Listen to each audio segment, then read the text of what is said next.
সেজন্য আমরা আগে মনে রাখবেন, আগে মা বাবা পরে পীর সাহেব, ঠিক কিনা? আগে মা বাবা পরে আলেম সাহেব, আগে মা বাবা পরে মুফতি সাহেব, আগে মা বাবা পরে মুহাদ্দিস সাহেব, আগে মা বাবা পরে মুফাসসির সাহেব, আগে মা বাবা পরে মুর্শিদ, আগে মা বাবা পরে নেতা, ঠিক কিনা? আগে মা বাবা, এরপর অন্য সব মানুষ, আগে মা বাবা। মা বাবার খেদমত করার পর সময় থাকলে আপনি আলেম, ওলামা, পীর সাহেব, হুজুর, অন্যদের কাছে যাবেন। কিন্তু মা বাবার চাহিদা আগে কি করতে হবে? মা বাবার ডিমান্ড আগে পূরণ করতে হবে, এরপরে বউয়ের চাহিদা পূরণ করবেন, সন্তানের চাহিদা পূরণ করবেন। কারণ সন্তানেরও আপনার উপর, সন্তানের হকও আছে, আপনার ওয়াইফের হকও আপনার উপর আছে, বউর হক মিটানো এটাও তো ফরজ, ঠিক কিনা? কিন্তু আগে পূরণ করতে হবে কারটা? মা বাবা। আগে মা বাবা, আগে মা বাবা, এরপরে বউ, আগে মা বাবা, এরপরে সন্তান, ঠিক কিনা? হবে ভাইরা আমার, আজকের মাহফিল সার্থক হয়ে যাবে যদি আমরা হালাল খাই, যদি আমরা সুদ না খাই, যদি আমরা সুদ না দেই, যদি আমরা ঘুষ না খাই, যদি আমরা ঘুষ না দেই, যদি আমরা পরের হক নষ্ট না করি, যদি আমরা পরের জমি জমা দখল না করি, যদি আমরা পরের টাকা পয়সা মেরে না দেই, মদ গাঁজা ফেন্সিডিল যদি না খাই, মদ গাঁজা ফেন্সিডিলের ব্যবসা যদি না করি, ঠিক কিনা? তাহলে আমরা মা বাবার খেদমত করব নাকি করব না? জোরে বলেন, করব নাকি করব না? মা বাবার যখন যেটা দরকার সেটা দিব নাকি দিব না? মা বাবার সাথে মুখে মুখে তর্ক বিতর্ক করব নাকি করব না? মা বাবার সাথে ঝগড়া করব নাকি করব না? মনে রাখবেন, মা যদি প্রস্টিটিউটও হয়, মুশরিকও হয়, মা বাবার সাথে খারাপ ব্যবহার করা যাবে না। মা বাবার সাথে খারাপ ব্যবহার করার অধিকার কোনো ছেলে মেয়ের নাই। মনে করেন ওর কারো মা বাবা দুনিয়ার সবচেয়ে বড় খারাপ, দুনিয়ার সবচেয়ে বড় খারাপ, তার থেকে খারাপ আর মানুষ দুনিয়াতে নাই, এরপরও সন্তানের অধিকার নাই যে মা বাবার সাথে সে খারাপ ব্যবহার করবে। বুঝাতে পারবে যে আপনি খারাপ পথ থেকে ফিরে চলে আসেন, বুঝাতে পারবে ভদ্রতার সাথে, মায়ার সাথে, আদবের সাথে, শ্রদ্ধার সাথে, কিন্তু খারাপ ব্যবহার করার অধিকার নাই। আমাদের দয়াল নবীজি, নূর নবীজি নুরানি জামান মুরুদ্দি বলে দিয়েছেন, মান আকালা তাইয়্যিবা, যে কি খাবে? হালাল খাবে, পবিত্র জিনিস খাবে, হালাল খাবে। ওয়া আমিলা ফি সুন্নতি, এবং আমি নবীর সুন্নত পালন করবে। ওয়া আমিনান নাসু বাওয়াইকা, এবং যে ব্যক্তি কোনো মুসলমানের ক্ষতি করবে না। আমরা তো অন্য মুসলমানের ক্ষতি করতে চাই, ঠিক কিনা? নিজের ভালো চাই, কিন্তু অন্য মুসলমানের ভালো সহ্য করতে পারি না। আমাদের মধ্যে হিংসা কাজ করে। কি কাজ করে? তো অন্য কোনো মুসলমানের ক্ষতি করা যাবে না। যেমন সিবাবুল মুসলিমি ফুসুক ওয়া কিতালুহু কুফর। নবীজি কি বলেছেন? কোনো মুসলমানকে গালি দেওয়া হলো ফাসিকি, আর কোনো মুসলমানকে হত্যা করা হলো কুফরি। জোরে বলেন নাউযুবিল্লাহ। বুখারী শরীফের হাদিস কিতাবুল আদাব অধ্যায়ের মধ্যে রয়েছে, আমাদের আপনার কিতাবুল আদাব অধ্যায়ের মধ্যে রয়েছে, লাম ইয়াকুনিন নবী সাল্লাল্লাহু আলাইহি সাল্লাম সাব্বাবান ওয়ালা ফাহাশান ওয়ালা লাআনান। জোরে বলেন সুবহানাল্লাহ। নূর নবীজি, দয়াল নবীজি কখনো কাউকে সাব্বাবান কি দিতেন না? গালি দিতেন না। আমরা মানুষকে গালি দেই কিনা? ওয়ালা ফাহাশান, এবং নূর নবীজি অশ্লীল কথা বলতেন না। আমরা বলি কিনা? বলি। ইন্নাল্লাহা লা ইউহিব্বুল ফাহিশা ওয়াল বাদিআ। নূর নবীজি নুরানি জামান মুরুদ্দি বলে দিয়েছেন, আল্লাহ পাক অশ্লীলতাকে এবং নির্লজ্জতাকে, অশ্লীলতাকে এবং নির্লজ্জতাকে আল্লাহ পাক পছন্দ করেন না। নির্লজ্জ যে ব্যক্তির অন্তরে কি নাই? লজ্জা নাই। আমাদের অন্তরে লজ্জা কম, কি কম। আর যে বেশি লজ্জা, যার ভিতরে বেশি লজ্জা আছে, আমরা তাকে মদন মনে করি, বেকুব মনে করি, ঠিক কিনা? তাকে নিয়ে আমরা কি করি? হাসি ঠাট্টা করি, ট্রল করি, যে লোকটা এরকম করে কেন? কিন্তু লজ্জা হলো আল হায়াউ শুবাতুম মিনাল ঈমান। জোরে বলেন সুবহানাল্লাহ। লজ্জাশীলতা হলো ঈমানের একটা শাখা। জোরে বলেন না সুবহানাল্লাহ। লজ্জাশীলতা ভালো নাকি খারাপ? আল হায়াউ ওয়াল আইয়ু শুবাতানি মিনাল ঈমান। নূর নবীজি নুরানি জামান মুরুদ্দি বলে দিয়েছেন, লজ্জাশীলতা এবং আইয়ু কি থাকা? চুপ থাকা। লজ্জাশীলতা এবং চুপ থাকা, এই দুইটা হলো ইমানদারের ইমানের দুইটা শাখা। আমরা মনে করি চুপ থাকলে তো মানুষ আমাকে কি মনে করবে? বোকা মনে করবে। যত বেশি আমরা কথা বলতে পারবো তত বেশি আমার ক্রেডিট, এরকম আমরা মনে করি কিনা? কিন্তু মূলত মাওলা আলী বলেছেন যে যত বেশি জ্ঞানী হবে তার কথা তত কম হবে, আর যে যত বেশি মূর্খ সে তত বেশি পটপট করবে, তত বেশি বাচাল হবে, বকবক করবে। এরকম মানুষ আছে কিনা? শুধু কথা বলে, মনে করে যত বেশি কথা বলে মানুষ তাকে তত বেশি জ্ঞানী মনে করবে। নাউজুবিল্লাহ পড়েন না? নবীজি কি বলেছেন? মাউ সমাতা নাজা, যে চুপ থাকে সে মুক্তি পায়।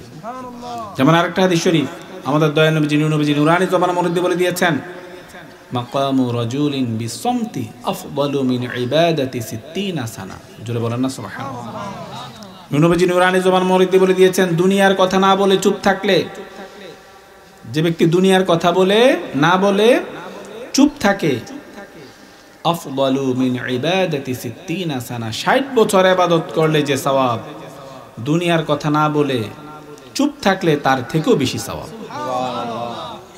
আপনি কি করবেন? ঘাম ঝরানোর মতো কোনো কাজ করবেন না, জাস্ট দুনিয়ার কথা না বলে আপনি চুপ থাকবেন। মাকামু রাজুলিন বিসসমতি, কিসের দ্বারা? চুপ থাকার দ্বারা।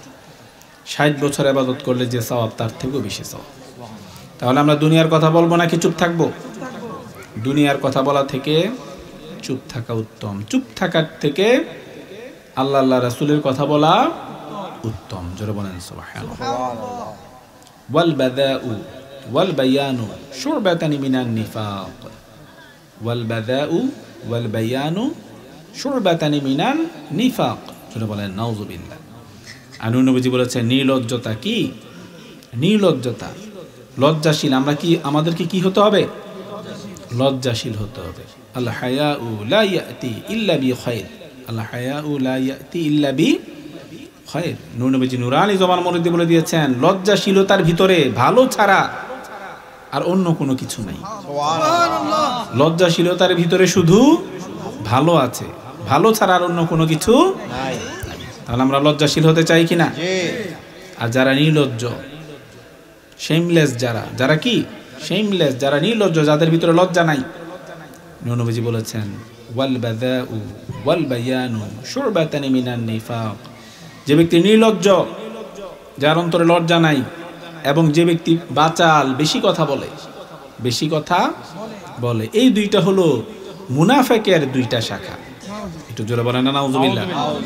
বেশি কথা বলা আর নির্লজ্জতা মুনাফিকের দুইটা শাখা। আমরা কি মুনাফিকের শাখা আমাদের ভিতরে থাকুক এটা চাই? তাহলে আমরা বেশি কথা বলবো নাকি চুপ থাকবো? লজ্জাশীল হব নাকি নির্লজ্জ হব? আপনি যদি বেশি কথা বলেন, আপনার ভিতরে যদি লজ্জা না থাকে, আপনি যদি ফাঁসা কথা বলেন, তাহলে বোঝা যাবে আপনার ভিতরে আপনি এখনো মুমিন হতে পারেন নাই। আমাদের দয়াল নবীজি তিরমিজি শরীফের হাদিস নুরানি জবানের মধ্যে বলে দিয়েছেন লাইসাল মুমিনু বিত্তাআনি ওয়ালাল লাআনি ওয়ালাল ফাহিশি ওয়ালাল বাদি। নবীজি নুরানি জবানের মধ্যে বলে দিয়েছেন মুমিন ব্যক্তি কখনো কাউকে গালি দিতে পারে না, মুমিন ব্যক্তি কখনো কাউকে লানত দিতে পারে না। আমরা তো লানত দিতে খুব উস্তাদ, ঠিক কিনা? একটু থেকে একটু কি করি? লানত দেই। আরেক মুসলমান কি দেই? লানত দেই। লানত দেওয়াটা মুমিনের কাজ হতে পারে না। নবীজি বলেছেন মুমিন কখনো কাউকে লানত দিতে পারে না, মুমিন কখনো কাউকে গালি দিতে পারে না, মুমিন কখনো নির্লজ্জ হতে পারে না, মুমিন কখনো ফাঁসা কথা বলতে পারে না। অর্থাৎ এগুলি যদি আমাদের ভিতরে থাকে, বোঝা গেল আমরা পরিপূর্ণ মুমিন হতে পারি নাই।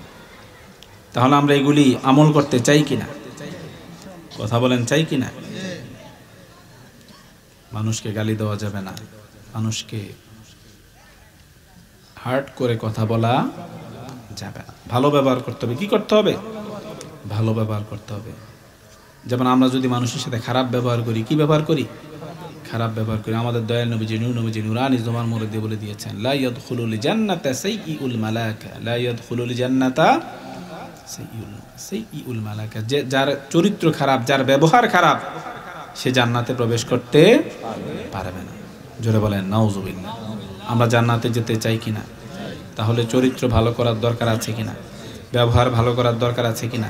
যেমন বুখারী শরীফের হাদিস কিতাবুল আদাব অধ্যায়ের মধ্যে রয়েছে সুইলা রাসূলুল্লাহ সাল্লাল্লাহু আলাইহি সাল্লাম আন আকসারি মা ইউদখিলুন নাসাল জান্নাহ। জোরে বলেন সুবহানাল্লাহ। সাহাবায়ে কেরাম প্রশ্ন করলো, ইয়া রাসূলুল্লাহ, আন আকতারি মা ইউদখিলুন নাসাল জান্নাহ, ইয়া রাসূলুল্লাহ কোন আমলের কারণে মানুষ সবচেয়ে বেশি জান্নাতে যাবে? সবচেয়ে বেশি জান্নাতে যাবে কোন আমলের কারণে, কোন আমলটা করলে? আমাদের নূর নবীজি, দয়াল নবীজি নূরানী জবান মুরদ্দি বলে দিলেন তাকওয়াল্লাহি ওয়া হুসনুল খুলুক। জোরে বলেন সুবহানাল্লাহ। নূর নবীজি বলেন, হে সাহাবীরা জেনে রাখো, দুইটা আমলের কারণে মানুষ সবচেয়ে বেশি জান্নাতে যাবে। কয়টা আমল? দুইটা আমল। এক নাম্বার হলো তাকওয়াল্লাহ, কি? যার ভিতরে তাকওয়া থাকবে, যার ভিতরে আল্লাহর ভয় থাকবে।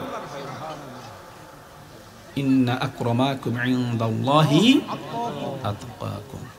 আমাদের কাছে সম্মান আমরা কাকে বেশি দেই? যার টাকা বেশি তাকে আমরা সম্মান দেই, যার দাপট বেশি তাকে আমরা সম্মান দেই, যার পাওয়ার বেশি তাকে আমরা সম্মান দেই, যার পপুলারিটি বেশি তাকে আমরা সম্মান দেই, যে বেশি ফেমাস তাকে আমরা সম্মান দেই। কিন্তু কোরআন শরীফ আল্লাহ পাক বলে দিয়েছেন, আমার কাছে সম্মানিত হওয়ার ক্রাইটেরিয়া হলো যার ভিতরে তাকওয়া যত বেশি, যার ভিতরে আল্লাহর ভয় যত বেশি, আমি আল্লাহর কাছে তার সম্মান তত বেশি।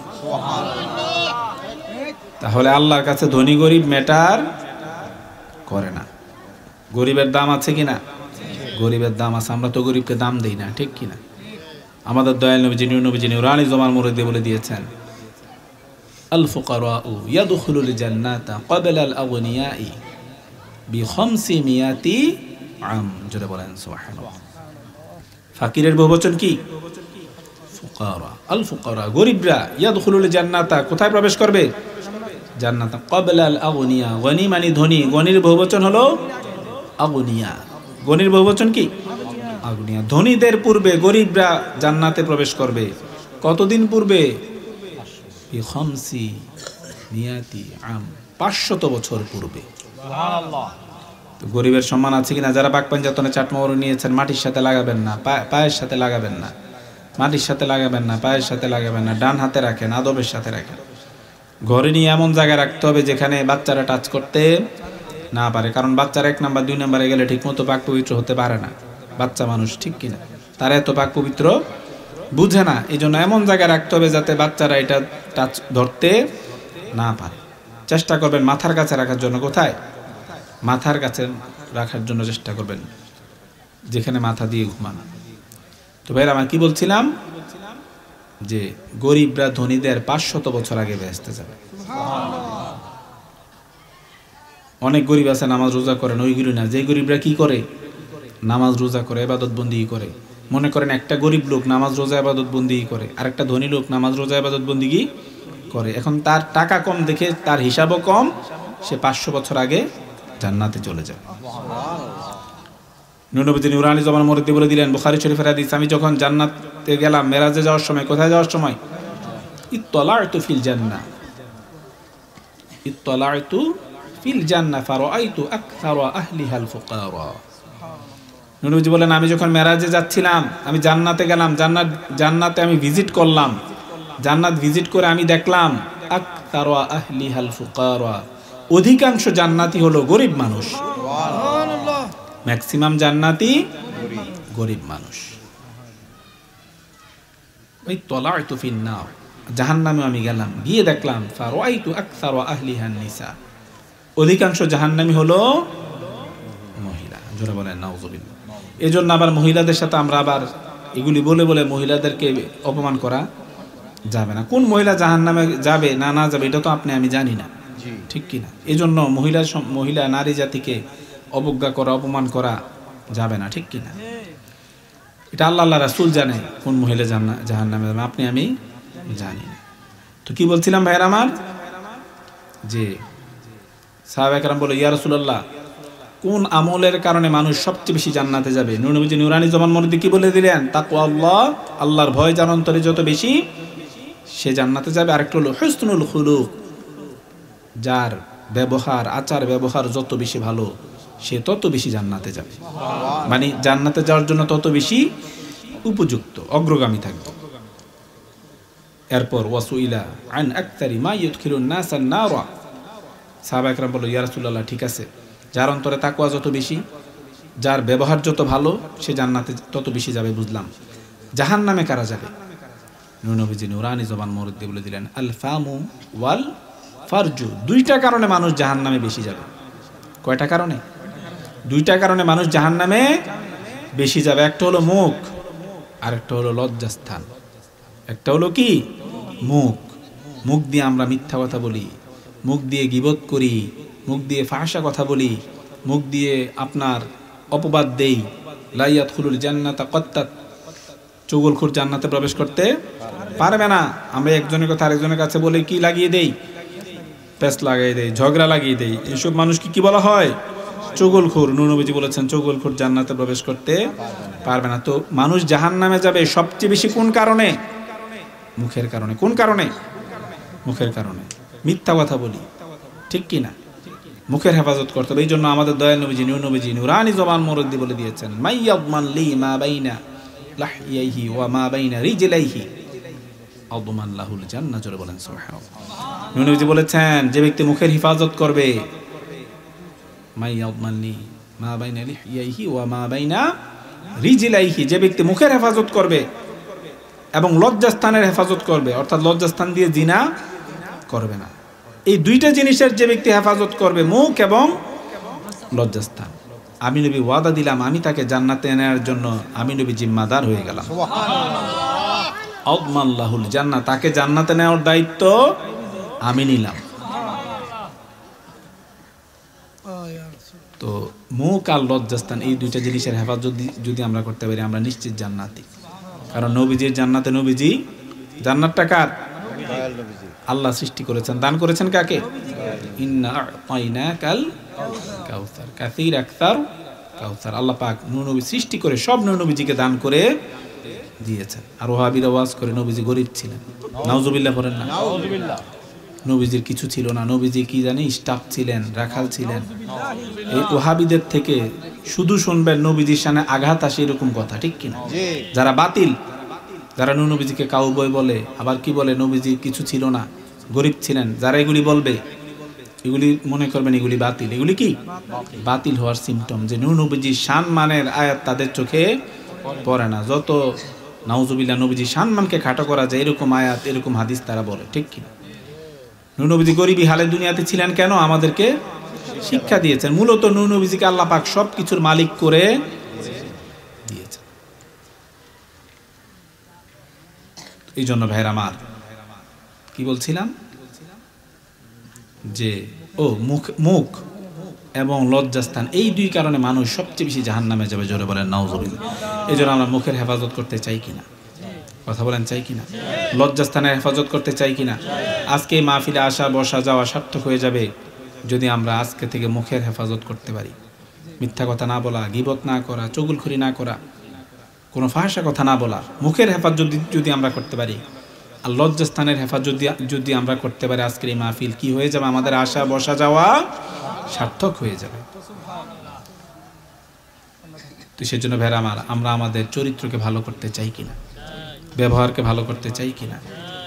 যেমন আরেকটা হাদিস শরীফ বলে আমি শেষ করে দিচ্ছি। আমাদের দয়াল নবীজি নুরানি জমান মুরদ্দি বলে দিয়েছেন, খসালাতানি লা তাজতামিআনি ফিল মুমিন। খসালাতান, কয়টা বৈশিষ্ট্য? দুইটা। খসালাতানি লা তাজতামিআনি ফি মুমিন।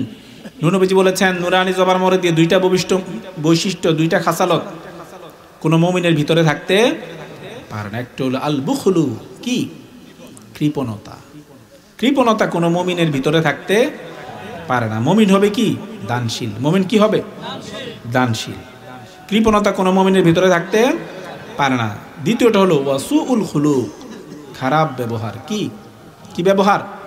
খারাপ ব্যবহার কোন মুমিনের ভিতরে থাকতে পারে না। যে খারাপ ব্যবহার করে, যার চরিত্র খারাপ, সে কখনো মুমিন হতে পারে না। তাহলে আমরা মানুষের সাথে ব্যবহার ভালো করব নাকি খারাপ করব?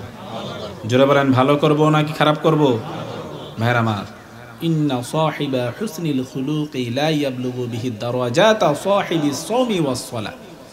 এটা বুখারী শরীফের হাদিস। আমাদের দয়াল নবীজি নুরানি জবান মুরদ্দি বলে দিয়েছেন, ইন্না সাহিবা হুসনিল খুলুকি লা ইয়াবলুগু বিহি দারাজাতা সাহিবিস সাওমি ওয়াস সালাহ।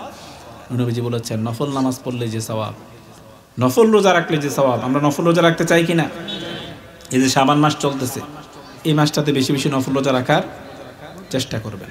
আমাদের নবীজি দয়াল নবীজি রমজান মাস পুরোটা তো রোজা রাখতেনি, এছাড়াও বাকি 11 মাসেও নবীজি কিছু না কিছু নফল রোজা রাখতেন। সোমবার, বৃহস্পতিবার, প্রতি মাসে 13, 14, 15 এই রোজা করে আমরা রাখার চেষ্টা করব। নূর নবীজি, দয়াল নবীজি প্রতি মাসেই কিছু না কিছু নফল রোজা রাখতেন, কিন্তু সবচেয়ে বেশি নফল রোজা রাখতেন শাবান মাসে। যে মাসটা রানিং, কোন মাসে? শাবান মাসে। কানা আহাব্বু শুহুরি ইলা রাসূলিল্লাহি সাল্লাল্লাহু আলাইহি ওয়াসাল্লাম আইয়াসুমাহু শাবান। জোরে বলেন সুবহানাল্লাহ। নফল রোজা রাখার ক্ষেত্রে খেয়াল করেন ভাইরা, কি রোজা রাখার ক্ষেত্রে? নফল রোজা রাখার ক্ষেত্রে কানা আহাব্বু শুহুরি ইলা রাসূলিল্লাহ। শাহরুনের বহুবচন কি? শুহুর। মাস কয়টা? মাস কয়টা? 10টা না 12টা? 12টা মাস। এই জন্য শুহুর বলা হয়েছে হাদিসে। কি বলা হয়েছে? তো রমজান মাস বাদ দিলে আর নফল রোজা রাখার ক্ষেত্রে মাস কয়টা? 11টা। 11টার বেলাও কি ব্যবহার হবে? জমা ব্যবহার করবে, বহুবচন ব্যবহার হবে। তো নূর নবীজি, আর হাদিস শরীফ কি এসেছে? নফল রোজা রাখার ক্ষেত্রে নূর নবীজির নিকট 11 মাসের মধ্যে সবচেয়ে প্রিয় মাস ছিল শাবান মাস। শাবান মাসে নফল রোজা রাখতে নূর নবীজি সবচেয়ে বেশি পছন্দ করতেন। কানা ইয়াসুমু শাবানা ইল্লা কালিলা। 2-1টা দিন ছাড়া, অল্প কয়েকটা দিন ছাড়া পুরা শাবান মাসটা দয়াল নবীজি নফল রোজা রাখতেন। লাম ইয়াকুনিন নবী সাল্লাল্লাহু আলাইহি ওয়াসাল্লাম ইয়াসুমু শাহরা আকতারা মিন শাবান। নূর নবীজি শাবান মাসে যত বেশি নফল রোজা রাখতেন, অন্য কোন মাসে এত বেশি নফল রোজা রাখতেন না। সবচেয়ে বেশি নফল রোজা রাখতেন নূর নবীজি শাবান মাসে। তা আমরা শাবান মাসে রোজা রাখার চেষ্টা করব কিনা? রোজা রাখলে সওয়াব আছে কিনা? রোজা রাখলে মর্যাদা পাওয়া যায় কিনা? কথা বলেন না, পাওয়া যায় কিনা? পাওয়া যায়। তো নফল রোজা রাখলে যে সওয়াব, নূর নবীজি, দয়াল নবীজি নুরানি জমান মুরিদি বলে দিয়েছেন, নফল রোজা রাখলে যে সওয়াব, মানুষের সাথে ভালো ব্যবহার করলে তার থেকেও বেশি সওয়াব। ইন্না সাহিবা হুসনিল খুলুকি লা ইয়াবলুগু বিহি দারাজাতা সাহিবিস সাওমি ওয়াস সালাহ। নফল নামাজ পড়লে সওয়াব আছে কিনা? শবে বরাত আমরা নফল নামাজ পড়ি, শবে মেরাজ আমরা কি করি? নফল নামাজ পড়ি। মুহররমের সময় আমরা কি করি? নফল নামাজ পড়ি। কিন্তু ওয়াহাবিরা, মাদাদা, এগুলি ঈমান চোরো, আমল চোরো, ঠিক কিনা? এই যে ফেসবুকে দেখলাম মক্কা মদিনা এতদিন নামাজ হতো কত রাকাত? 8 রাকাত বলে। তারাবি নামাজ কত রাকাত হতো? এই যে শরীফ ভাইও মদিনা শরীফ গিয়েছেন, আমরা একসাথে বলেছি, কত রাকাত? 20 রাকাত। আল্লাহর রহমতে বেশ কয়েকবার মক্কা মদিনা কি পড়া নসিব হয়েছে? সালাতু আপনার তারাবি নামাজ পড়েছি আমরা 20 রাকাত। আমি নিজে পড়েছি আমরা, ঠিক কিনা? এত বছর আমরা পড়েছি 20 রাকাত। হুজুর তো মাশাআল্লাহ মনে হয় 60-70 বার গেছে, 72 বার। আল্লাহু আকবার। হুজুর কত রাকাত পড়ছেন? হুজুর 20 রাকাত। এখন সিস্টেম করছে 10 রাকাত। নাউজুবিল্লাহ পড়েন। এখন সিস্টেম করে দিয়েছে 10 রাকাত। ইবাদত কি বাড়ালো নাকি কমালো? কমালো। এখন তো ওয়াহাবিদের সুবিধা, তারা দলিল দিবে কি? মক্কা মদিনা 20 রাকাত নাই, এই দলিলটা তারা এখন দিতে পারবে, ঠিক কিনা? এরকম মক্কা মদিনা আগে যেরকম 20 রাকাত তারাবি ছিল, এরকম আগে মাজার ছিল, মিলাদ ক্যাম্প ছিল, শবে বরাত, শবে মেরাজ, শবে কদর সব কিছু ছিল। এই যেমন মনে করেন এবার আপনার নতুন করে কি বাদ দিয়ে দিল করোনার পরে? নামাজটা কমিয়ে দিল। এরকম আস্তে আস্তে তারা শবে মেরাজ, শবে কদর সব আস্তে আস্তে আগের থেকে বন্ধ করে দিয়েছে। নাউজুবিল্লাহ পড়েন না। এগুলি বাতিলদের আলামত। ইবাদত কি করে? শুধু কমায়। আজ থেকে 20 বছর 30 বছর পরে নেক্সট যে জেনারেশন আসবে তারা বলবে যে সৌদি আরব কি নাই? 20 রাকাত তারাবি নাই। এখন যেভাবে বলে কি নাই? মাজার নাই। এখন বলে কি না? মাজার আগে ছিল, তারা কি করেছে? ভেঙে ফেলেছে। এখন যেরকম বলে মাজার নাই, শবে বরাত নাই, শবে কদর নাই, শবে মেরাজ নাই, এগুলি বলে, ঠিক সেমলি নেক্সট জেনারেশন এসে বলবে কি? সৌদি আরব তারাবি 20 রাকাত নাই। আসলে সবই ছিল, এই বাতিল ওয়াহাবি সরকার এসে এগুলি সব নষ্ট করে দিয়েছে। জোরে বলেন নাউজুবিল্লাহ। তো ভাইরা আমার, সেজন্য আমরা যে নফল নামাজ পড়ি, নফল নামাজ পড়লে সওয়াব আছে কিনা? আমাদের শাহাবুদ দরবার শরীফে 100 রাকাত নফল নামাজ সালাতুল খায়ের নামাজ পড়া হয়। কয়শো রাকাত? 100 রাকাত। এই যে আমরা নফল নামাজ পড়ি, অনেক সময় আমাদের ফরজ নামাজ ছুটে যায়, ইচ্ছা অনিচ্ছা অনেক সময় ছুটে যায়। তো কিয়ামতের দিন সর্বপ্রথম আল্লাহ পাক কিসের হিসাব নেবে? আউয়ালু মা ইউহাসাবু বিল আবদি ইয়াউমাল কিয়ামাতি মিন আমালিহি। কিয়ামতের দিন সর্বপ্রথম আল্লাহ পাক নামাজের হিসাব নেবে। তো নামাজের যখন ঘাটতি তো সবারই আছে, এমন কোনো মানুষ নাই যে নামাজের ঘাটতি নাই। সে যেই হোক, যত বড় আলেম, মুফতি, মুহাদ্দিস, পীর সাহেব, মুর্শিদ যেই হোক না কেন, তখন আল্লাহ ফেরেশতারা বলবে ঘাটতি নামাজের এত। আল্লাহ বলবে তার নফল নামাজ আছে কিনা দেখো, তার নফল নামাজ দিয়ে ফরজ নামাজের ঘাটতিটা পূরণ করে দাও। সেই নফল নামাজ আমরা মেরাজের সময় পড়ি, বরাতের সময় পড়ি, বিভিন্ন অকেশনালি পড়ি, এগুলি ওয়াহাবিরা বাধা দেয়। এগুলি ইমান চোর, আমল চোর, ঠিক কিনা? শুধু চোর, আবার কিতাব চুরি করে নাকি কে বই লিখছে, ঠিক কিনা? মানে যত রকমের চুরি আছে সব তাদের ভিতরে আছে। একবার মুর্শিদপুর দরবারে কত কিছু চুরি করলো, মাছ চুরি করলো, ফ্যান চুরি করলো, অর্থাৎ চুরির উপরে তারা ডক্টরেট, ঠিক কিনা?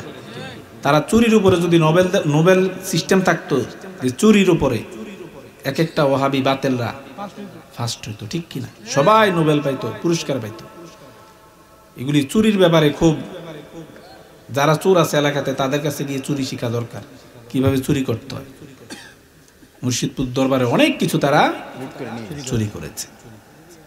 তো ভাইরা আমার, এগুলি আসলে ইমান চোর, আমল চোর, আমাদের বুঝতে সুবিধা হয়, ঠিক কিনা? তাদের চুরিগুলি দেখে। তো ভাইরা আমার, সেজন্য আমরা বাতিলদের সাথে নাই, আমরা আহলুস সুন্নাত ওয়াল জামাতের সাথে আছি। ভাইরা আমার, এই মাহফিলটা সার্থক হবে যদি আমরা 5 ওয়াক্ত নামাজ পড়ি। এই মাহফিলটা সার্থক হবে যদি আমরা মা বাবার খেদমত করি, মা বাবার সাথে বেয়াদবি না করি, মা বাবার সাথে খারাপ ব্যবহার না করি, মা বাবার সাথে তর্ক বিতর্ক না করি, মা বাবার সাথে ঝগড়া না করি। মা বাবার যখন যেটা দরকার আমরা যদি সেটা জোগাড় করে এনে দেই, তাহলে আজকের মাহফিল সার্থক হবে। ভাইরা আমার, আজকের মাহফিল সার্থক হয়ে যাবে যদি আমরা হালাল খাই, যদি আমরা সুদ না খাই, যদি আমরা সুদ না দেই, যদি আমরা ঘুষ না খাই, যদি আমরা ঘুষ না দেই, যদি আমরা পরের হক নষ্ট না করি, যদি আমরা পরের জমি জমা দখল না করি, যদি আমরা পরের টাকা পয়সা মেরে না দেই, মদ গাঁজা ফেন্সিডিল যদি না খাই, মদ গাঁজা ফেন্সিডিলের ব্যবসা যদি না করি, ঠিক কিনা? তাহলে আমরা মা বাবার খেদমত করব নাকি করব না? জোরে বলেন, করব নাকি করব না? মা বাবার যখন যেটা দরকার সেটা দিব নাকি দিব না? মা বাবার সাথে মুখে মুখে তর্ক বিতর্ক করব নাকি করব না? মা বাবার সাথে ঝগড়া করব নাকি করব না? মনে রাখবেন, মা যদি প্রস্টিটিউটও হয়, মুশরিকও হয়, মা বাবার সাথে খারাপ ব্যবহার করা যাবে না। মা বাবার সাথে খারাপ ব্যবহার করার অধিকার কোনো ছেলে মেয়ের নাই। মনে করেন ওর কারো মা বাবা দুনিয়ার সবচেয়ে বড় খারাপ, দুনিয়ার সবচেয়ে বড় খারাপ, তার থেকে খারাপ আর মানুষ দুনিয়াতে নাই, এরপরও সন্তানের অধিকার নাই যে মা বাবার সাথে সে খারাপ ব্যবহার করবে। বুঝাতে পারবে যে আপনি খারাপ পথ থেকে ফিরে চলে আসেন, বুঝাতে পারবে ভদ্রতার সাথে, মায়ার সাথে, আদবের সাথে, শ্রদ্ধার সাথে, কিন্তু খারাপ ব্যবহার করার অধিকার নাই। সেজন্য আমরা আগে, মনে রাখবেন, আগে মা বাবা পরে পীর সাহেব, ঠিক কিনা? আগে মা বাবা পরে আলেম সাহেব, আগে মা বাবা পরে মুফতি সাহেব, আগে মা বাবা পরে মুহাদ্দিস সাহেব, আগে মা বাবা পরে মুফাসসির সাহেব, আগে মা বাবা পরে মুর্শিদ, আগে মা বাবা পরে নেতা, ঠিক কিনা? আগে মা বাবা, এরপর অন্য সব মানুষ, আগে মা বাবা।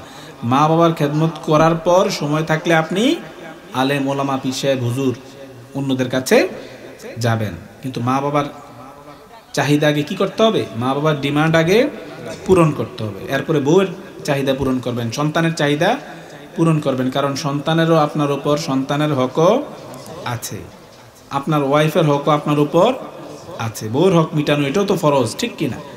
কিন্তু আগে পূরণ করতে হবে কারটা? মা বাবা। আগে মা বাবা, আগে মা বাবা, এরপরে বউ, আগে মা বাবা, এরপরে সন্তান, ঠিক কিনা? তো আল্লাহ যাতে আমাদের সবাইকে মা বাবার খেদমত করার তৌফিক দান করেন। আল্লাহ যাতে আমাদের সবাইকে মা বাবার খেদমত করার তৌফিক দান করেন। আল্লাহ যাতে আমাদের সবাইকে মা বাবার খেদমত করার তৌফিক দান করেন। যেসব ছেলে মেয়েরা মা বাবার কথা শোনে না, মা বাবার সাথে বেয়াদবি করে, মা বাবার সাথে মিসবিহেভ করে, যাতে তাদের সবাইকে হেদায়েত দান করে। যেসব ছেলে মেয়েরা মা বাবার কথা শোনে না, মা বাবার সাথে বেয়াদবি করে, মা বাবার সাথে মিসবিহেভ করে, আল্লাহ যাতে তাদের সবাইকে হেদায়েত দান করে। যেসব ছেলে মেয়েরা মা বাবার কথা শোনে না, মা বাবার সাথে বেয়াদবি করে, মা বাবার সাথে মিসবিহেভ করে, আল্লাহ যাতে তাদের সবাইকে হেদায়েত দান করে। আল্লাহ যাতে আমাদের সবাইকে হালাল রুজি রোজগার করার তৌফিক দান করেন। আল্লাহ যাতে আমাদের সবাইকে হালাল রুজি রোজগার করার তৌফিক দান করেন। আল্লাহ যাতে আমাদের সবাইকে হালাল রুজি রোজগার করার তৌফিক দান করেন। যারা সুদ খায়, যারা সুদ দেয়, যারা ঘুষ খায়, যারা ঘুষ দেয়, যারা পরের হক মেরে মেরে খায়, যারা মদ গাঁজা ফেন্সিডিল খায়, যারা মদ গাঁজা ফেন্সিডিলের ব্যবসা করে, আল্লাহ যাতে তাদের সবাইকে হেদায়েত দান করে। যারা সুদ খায়, যারা সুদ দেয়, যারা ঘুষ খায়, যারা ঘুষ দেয়, যারা পরের হক মেরে মেরে খায়, যারা মদ গাঁজা ফেন্সিডিল খায়, যারা মদ গাঁজা ফেন্সিডিলের ব্যবসা করে, আল্লাহ যাতে তাদের সবাইকে হেদায়েত দান করে।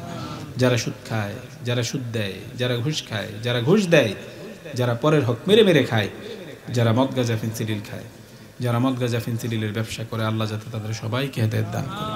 আল্লাহ যাতে আমাদের সবাইকে 5 ওয়াক্ত নামাজ পড়ার তৌফিক দান করে। আল্লাহ যাতে আমাদের সবাইকে 5 ওয়াক্ত নামাজ পড়ার তৌফিক দান করে। আল্লাহ যাতে আমাদের সবাইকে 5 ওয়াক্ত নামাজ পড়ার তৌফিক দান করে। আসসালামু আলাইকুম ওয়া রাহমাতুল্লাহি ওয়া বারাকাতুহু। ইউসুফ এইচডি মিডিয়া, আপনার প্রতিভাকে তুলে ধরতে আমরা আছি আপনার সাথে।